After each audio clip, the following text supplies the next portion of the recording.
السلام علیکم، امید ہے آپ خیریت سے ہوں گے۔ اگر آپ کو یاد ہو، میں نے پچھلی اپنی ایک ویڈیو میں ذکر کیا تھا کہ پی سی آر اور اینٹی باڈی ٹیسٹ کے علاوہ چند ایک اور ایسے بلڈ ٹیسٹ ہیں کہ اگر ان کو کرا لیا جائے تو یہ اندازہ لگایا جا سکتا ہے کہ کیا واقعی ایسے بندے کو کوئی وائرل انفیکشن، اسپیشلی جیسے آج کل کووڈ کا دور چل رہا ہے، تو کیا ان کو کووڈ واقعی ہوا ہے یا وہ کیا کمپلیکیشنز میں جانے والا ہے یا نہیں۔ کیونکہ اب اس کا سائنٹیفک ایویڈنس موجود ہے تو ہم یہ پریڈکٹ کر سکتے ہیں کہ کیا یہ پیشنٹ اب کمپلیکیشنز میں جانے والا ہے، عنقریب جانے والا ہے، یا یہ عنقریب ٹھیک ہونے والا ہے۔ اگر آپ کو یاد ہو، میں نے اپنی پچھلی ویڈیوز میں تفصیلاً ان باتوں کا ذکر کیا تھا کہ کچھ ایسے مریض ہوتے ہیں جو کہ پہلے ہفتہ 10 دن تک کووڈ کی عمومی علامات کا شکار رہتے ہیں، مثلا کھانسی، بخار اور طبیعت کی ناسازی، جسم میں درد، کبھی متلی کا ہو جانا یا پیٹ کی خرابی، اور اس کے بعد آہستہ آہستہ وہ ٹھیک ہونے لگتے ہیں اور 14 دن تک ان کی علامات مکمل طور پہ ختم ہو جاتی ہیں۔ لیکن ان میں سے ایک گروپ ایسا بھی ہو سکتا ہے، اور یہ وہ لوگ ہوتے ہیں جن کو کمپلیکیشنز ہوتی ہیں، جو ایک ہفتے تک تو انہی کیفیات سے گزرتے ہیں جیسے ہر پیشنٹ گزرتا ہے، لیکن ایک ہفتے کے بعد جیسے ہی 10واں دن آتا ہے، 12واں دن آتا ہے، تو ان کی حالت ٹھیک ہونے کی بجائے بگڑنے لگتی ہے اور ان میں کمپلیکیشنز آنے لگتی ہیں، جیسا کہ سانس لینے میں شدید دشواری، یا اس کے علاوہ ان کو ہاسپٹلائز کرنا پڑ جاتا ہے۔ تو حالیہ دنوں میں چائنا کے اندر ایک بہت ہی اہم ریسرچ اسٹڈی کے رزلٹ سامنے آئے، جس میں انہوں نے 299 یعنی 299 پیشنٹس کا جائزہ لیا، یعنی وہ کووڈ کے مریض تھے اور ان کو مسلسل انہوں نے اپنی مانیٹرنگ میں رکھا۔ تو ان میں سے یہ دیکھا گیا کہ 200 پیشنٹس یعنی 200 پیشنٹس میں چند ایک ایسی چیزیں، یعنی ان کے خون کے اندر چند ایک ایسے بائیو مارکرز کا اضافہ ہوا جو کہ باقی پیشنٹس میں نہیں تھا۔ یعنی ایک سگنیفیکنٹ تعداد میں ان پیشنٹس کی ایک ایسی تعداد موجود تھی جن کے اندر کچھ مخصوص بائیو مارکرز، جن کی تعداد 5 ہے، ان کا لیول نارمل لیول سے بڑھا ہوا تھا۔ اور ان 5 بائیو مارکرز کے نام آپ کو اس وقت اسکرین پہ نظر آئیں گے، جن میں IL-6، D ڈائمر، CRP، ALD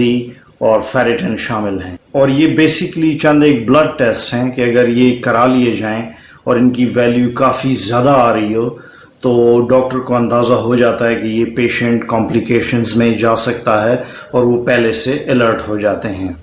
تو ایسے پیشنٹس جن کو پھیپھڑوں کے شدید مسائل لاحق تھے یا جن کو بلڈ کلاٹنگ کا ایشو آ رہا تھا، ان پیشنٹس کے اندر ان ٹیسٹ کی ویلیوز یا ان بائیو مارکرز کی ویلیوز نارمل ویلیوز سے مسلسل کئی مہینوں تک بہت ہی ہائی آتی رہیں۔ تو ڈاکٹرز اس وجہ سے یہ اندازہ کر پائے کہ وہ پیشنٹس جو کہ مسلسل شدید کمپلیکیشنز کا شکار رہتے ہیں، ان میں یہ 5 بلڈ ٹیسٹ یا یہ 5 بائیو مارکرز مسلسل ایلیویٹڈ رہتے ہیں، مسلسل ہائی رہتے ہیں۔ اور یہ بھی دیکھا گیا کہ یہی وہ مریض تھے جن کو ICU یا انٹینسو کیئر یونٹ میں منتقل کیا گیا، ان کو وینٹیلیٹر پر ڈالا گیا۔ ایک اور اہم بات جو اس ریسرچ اسٹڈی سے سامنے آئی وہ یہ کہ ایسے تمام مریض جن کا LDH level 1200 units per litre سے بڑھا ہوا تھا، یا جن کا D dimer level 3 microgram per ml یا ملی لیٹر سے زیادہ تھا، ان کو بہت زیادہ شدید کمپلیکیشنز کا سامنا رہا۔ اس ریسرچ اسٹڈی کو بہت ہی اہم سمجھا جا رہا ہے، حالانکہ اس پہ مزید بڑے ٹرائلز ابھی ہونے باقی ہیں، کہ وہ کون سے پیشنٹس ہیں جن کو ایگریسو ٹریٹمنٹ یا ہنگامی بنیادوں پر ٹریٹمنٹ کی ضرورت ہے، یا وہ کون سے پیشنٹس ہو سکتے ہیں جن کو فوری طور پہ ڈسچارج کیا جا سکتا ہے، اور اس کے برعکس وہ کون سے پیشنٹس ہیں جن کو ہمیں ہاسپٹل میں رکھنا چاہیے اور ان کو انٹینسو کیئر کی ضرورت پڑ سکتی ہے۔ جاتے جاتے ایک اور چیز کا ایڈیشنلی ذکر کر دوں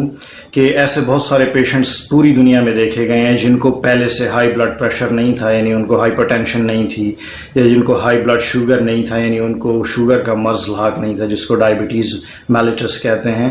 لیکن کووڈ کے دوران ان کو ان 2 بیماریوں کا سامنا کرنا پڑا۔ تو اس چیز سے اس بات کا اندازہ لگایا جا سکتا ہے کہ کووڈ کی وجہ سے ملٹی آرگن ڈیمیج ہو سکتی ہے، یعنی یہ ایک سے زیادہ آپ کے جسم کے آرگنز یا سسٹمز کے اوپر حملہ آور ہو کے آپ کو مختلف اور بیماریوں کا شکار بنا سکتا ہے۔